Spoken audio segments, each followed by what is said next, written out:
গেছিলাম লোকের জমিনে ধান গাছ চুরি করতে, কিন্তু লাস্টে ভাবে ধরা পড়ে যাবো বুঝতে পারিনি। কিলো গাইস, দাঁড়াও ভালো করে মুখটা দেখাই।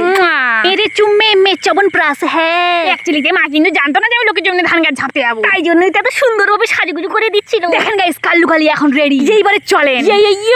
ঝপা হ্যাঁ ব্যালেন্স করে নিয়েছি। এখন আমরা চলে যাবো আমাদের গন্তব্যস্থলের দিকে। যেই দেখো এগুলোকে বলতে ছোট ছোট ধান গাছ। আসলে আমি না একটা ঢপের কীর্তন মেরেছি। দিনে দুপুরে লোকের জমিনে ধান গাছ ঝাঁপতে গেলে না মানে পাহাড় ওইখানে ভেঙে রেখে দিত। তাই আর কি সর্বনাশটা নিজের জীবন থেকেই শুরু করলাম। আমি এখানে তোমাদেরকে টিচ করতে এসেছি যে কিভাবে ধান গাছ রোপণ করতে হয়। আমি তোমাদের 200% গ্যারান্টি দিয়ে বলতে পারি যে আমার থেকে খারাপ তোমাদেরকে আর কেউ শেখাতে পারবে না। এই যে দেখে নাও এইভাবে ধান গাছগুলোকে তোমাদেরকে ফিকে ফিকে নিতে হবে, আস্তে দিকে লাগতে হবে না।